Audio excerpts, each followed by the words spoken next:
তারকেশ্বর গ্রামে পিঙ্কি তার বাবা মার সঙ্গে থাকত। পিঙ্কি ছিল বাবা মার একমাত্র মেয়ে, তাই পিঙ্কি ছিল খুব আদরের এবং সে যা যা বায়না করত তার বাবা মা সবসময় তা মেটানোর চেষ্টা করত। পিঙ্কির বাবা ছিলেন একজন সরকারি কর্মচারী, তার ছিল 10টা 5টার অফিস, আর পিঙ্কির মা ছিলেন একজন গৃহবধূ। পিঙ্কি কলেজে পড়াশোনা করত।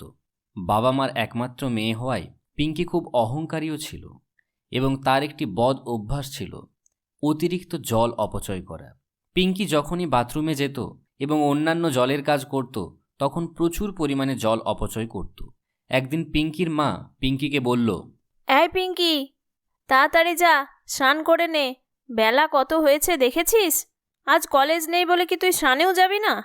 যা তাড়াতাড়ি স্নানে যা, আমি খেতে দিচ্ছি। আর শোন, জলের একটু অপচয় কম করবি। তোর অতিরিক্ত জল নষ্ট করাটা খুব বাজে অভ্যেস। আমি আর তোর বাবা তোকে কত শেখাই জল নষ্ট করিস না, জলের অনেক প্রয়োজনীয়তা। তুই কেন যে বুঝিস না, একদিন তুই বুঝবি জলের মূল্য, আর সেদিন তোর আমার কথা মনে পড়বে। মা, সবসময় আমাকে বিরক্ত করো না। আমার কলেজ না থাকলে তুমি বড্ড আমার পিছনে লাগো। আমার যতটা জলের দরকার ততটাই তো আমি নেব। আমার একটু বেশি জল লাগে। সবসময় এত জ্ঞান দিও না তো, ভালো লাগে না। এই বলে পিঙ্কি স্নানে চলে গেল এবং প্রতিদিনকার মতো সে অনেক অনেক জল নিয়ে স্নান করতে থাকলো এবং সে প্রায় 2 ঘন্টা পর বাথরুম থেকে বেরিয়ে এলো। মা, আমার খুব খিদে পেয়েছে, তাড়াতাড়ি খেতে দাও। এতক্ষণ তো আমাকে বলছিলে আমি নাকি অনেক দেরি করি। কই, এখন খেতে দাও। টানা 2 ঘন্টা বাথরুমে ছিলি। তোকে কতবার বলবো এত জলের অপচয় করিস না। 2 ঘন্টা ধরে কি করছিলি বাথরুমে? নে তাড়াতাড়ি খেয়ে নে, দিয়ে নিজের থালা নিজে ধুয়ে নিস। আজ মালতীদি কাজে আসেনি, আমিও একটু বেরোচ্ছি। কেন, তুমি রেখে দাও, কাল সকালে এসে মালতীদি ধুয়ে নেবে। আমি ধুতে পারবো না।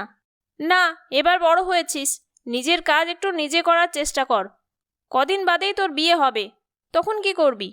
আর একদিন একটা থালা ধুলে এমন কিছু ক্ষতি হবে না, কিন্তু জলের অপচয় কম করবি। পিঙ্কি মায়ের কথা মতন বাসন ধুয়ে দেয়, কিন্তু যেহেতু তার জল নষ্ট করার স্বভাব, তাই বাসন ধুতে গিয়ে সে সমস্ত জল শেষ করে ফেলে। এত জল শেষ করে ফেলে যে ট্যাঙ্কের সব জল শেষ হয়ে যায়। পিঙ্কির বাবা মা মেয়ের এই ধরনের আচরণে খুবই হতাশ হয়ে পড়েছিল এবং তাকে কিভাবে জলের অপচয় বন্ধ করা শেখাবে সেটাই ভাবতে পারছিল না। পরদিন সকালে পিঙ্কি কলেজ গেল। সে কলেজে গিয়েও বারবার জলের ট্যাপ খুলে দিয়ে আসতো। পিঙ্কির এই ধরনের আচরণ তার বন্ধুদেরও একদম ভালো লাগতো না এবং শিক্ষক শিক্ষিকারা অনেকবার পিঙ্কিকে বোঝানোর চেষ্টা করেছে, কিন্তু যেহেতু পিঙ্কি কারোর কথাই সেভাবে শুনতো না, তাই সে কোনো কথাই পাত্তা দিত না। একদিন পিঙ্কির বাবা পিঙ্কির মাকে বলল, শোনো, মেয়ের এই ধরনের জলের অপচয় বন্ধ করার ব্যবস্থা করতেই হবে। আজ বাদে কাল মেয়েটা পরের বাড়ি যাবে, সেখানে গিয়েও যদি এরকম করে তাহলে তো শ্বশুরবাড়ির লোকেরাও এরকম মেনে নেবে না। তাছাড়াও কত মানুষ জলের কষ্টে প্রতি বছর মারা যায় সেটাও তো ওর জানা দরকার। আর আমাদের এখানে প্রতি বছর গ্রীষ্মকালে কি অবস্থা হয় সেটা তো তুমি জানোই। কি যে করব কিছুই ভাবতে পারি না। মেয়েটার দিন দিন এই ধরনের আচরণ আর মেনে নিতে পারছি না। আমরাই বোধহয় ঠিকমতো মেয়েটাকে মানুষ করতে পারিনি। এরকম করেই অনেক দিন কেটে গেল। এলো ভয়াবহ গ্রীষ্মকাল। প্রায় মাসখানেক জলের দেখা নেই। গ্রীষ্মের প্রচণ্ড দাবদাহে সমস্ত মানুষের জীবনযাপন অচল হয়ে পড়তে লাগল। চারিদিকে জলের হাহাকার, কিন্তু তাতেও পিঙ্কির জলের খরচ কমছিল না।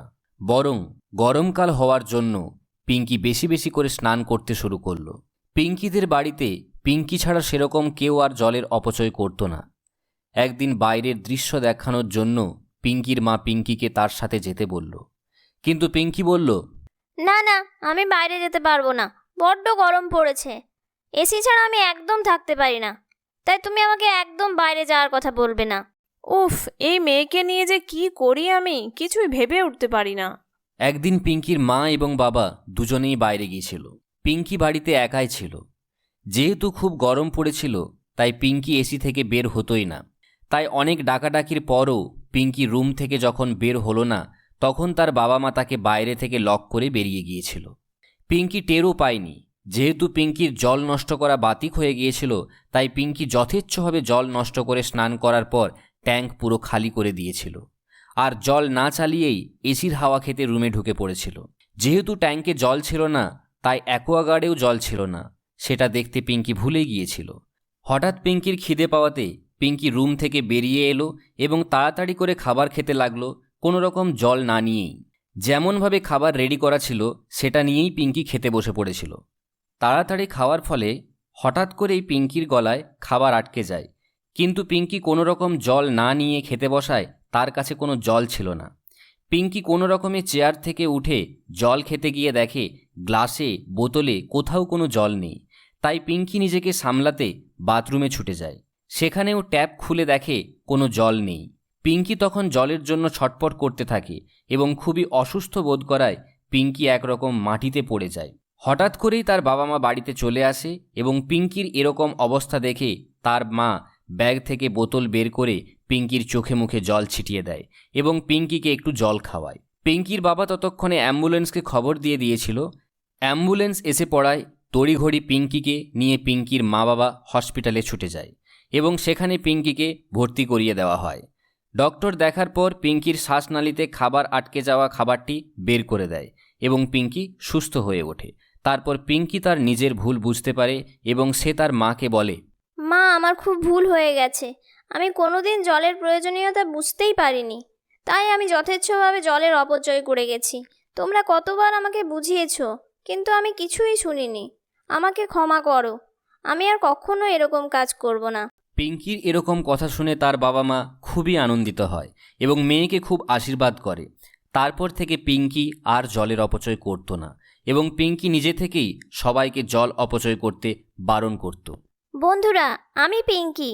আমি তোমাদের বলছি, সামনেই গরম আসতে চলেছে, তাই তোমরাও জলের অপচয় বন্ধ করো এবং এসো আমরা সবাই মিলে একটি সবুজ পৃথিবী গড়ে তুলি।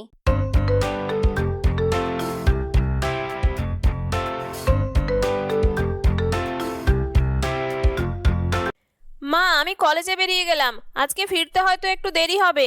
একটু বন্ধু বান্ধবদেরকে নিয়ে পার্টি করতে যাব। তুমি আর আমার জন্য ওয়েট করো না, আর বাবাকেও বলে দিও যাতে করে আমাকে আর নিতে না যায়।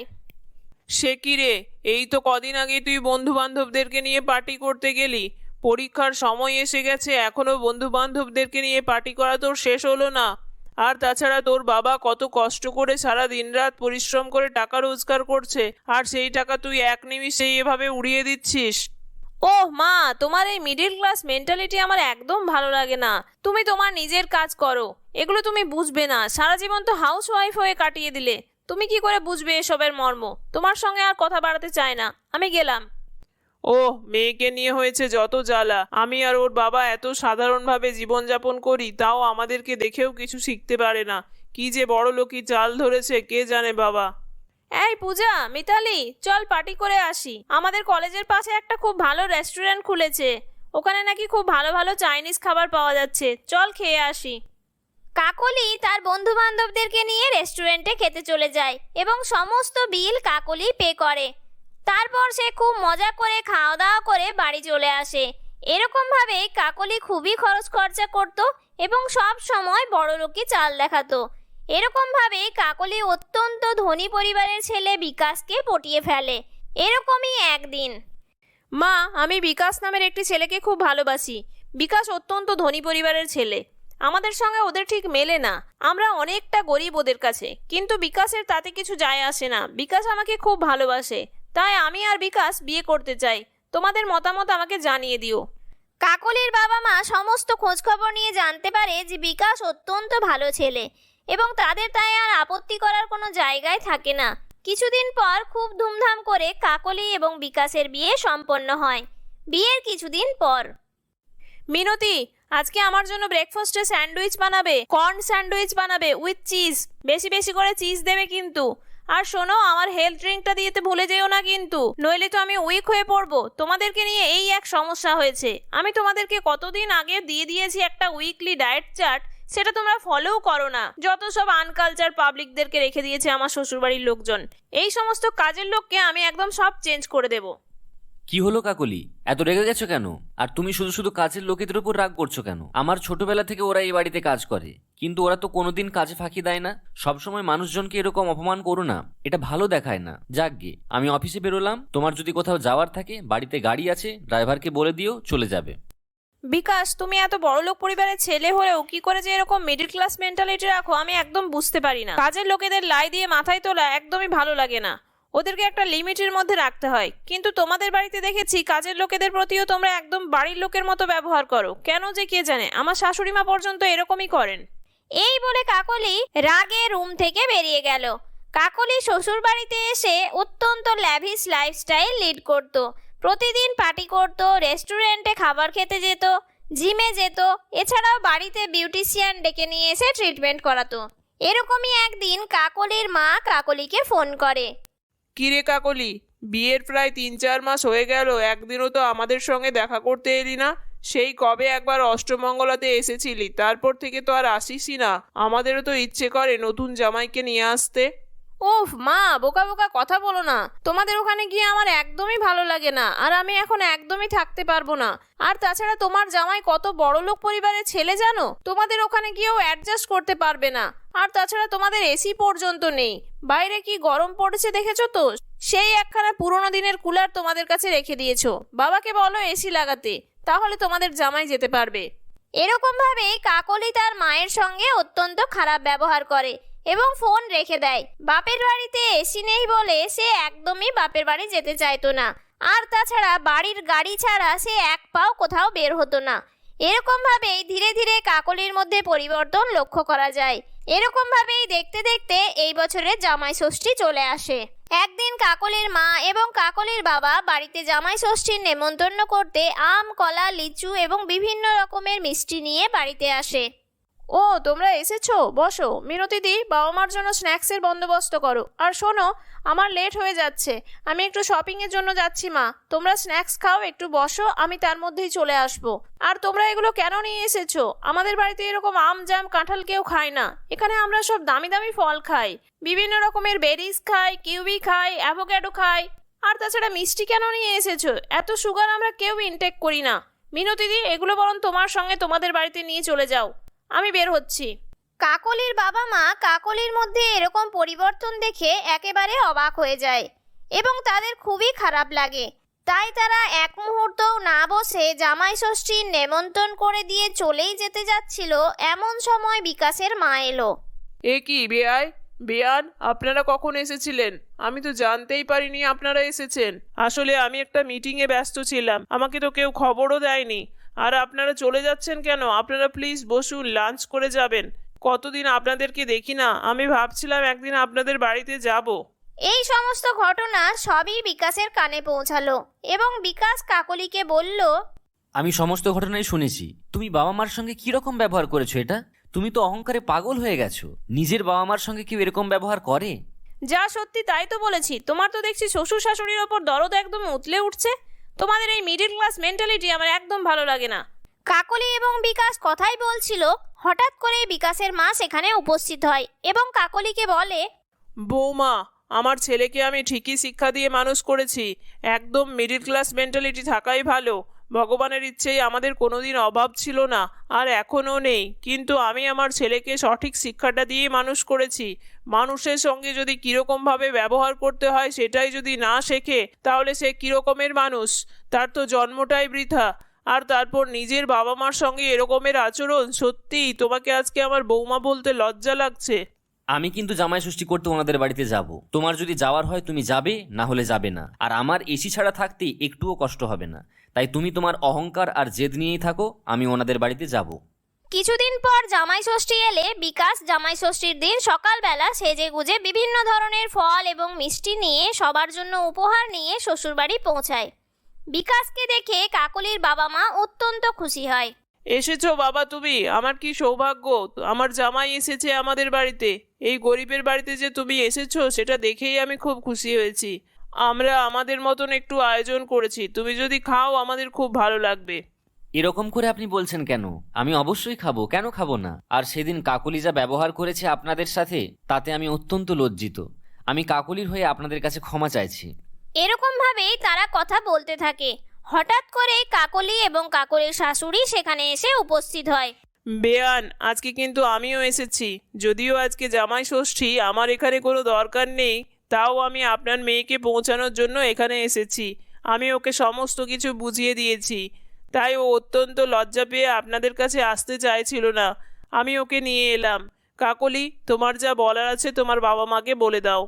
মা, বাবা, তোমরা আমাকে ক্ষমা করো। আসলে আমার এতটাই অহংকার বেড়ে গেছিল যে তোমরা আমার বাবা মা সেটাই আমি ভুলে গিয়েছিলাম। আমাকে আমার শাশুড়ি মা অনেক করে বুঝিয়েছেন। আমি তোমাদেরকে অনেক অপমান করেছি। আমাকে ক্ষমা করো। তোমাদের এসি নেই বলে আমি তোমাদেরকে কথা শুনিয়েছি, অথচ ছোটবেলা থেকে আমি এসি ছাড়াই মানুষ হয়েছি। আর সেই সমস্ত দিনের কথা আমি ভুলেই গেছি যখন বাবা হাত পাখা দিয়ে আমাকে হাওয়া করেছে। আর বিকাশকে দেখো, ছোটবেলা থেকে এত বিলাসিতার মধ্যে মানুষ হয়েও ওর মধ্যে বিন্দুমাত্র অহংকার নেই।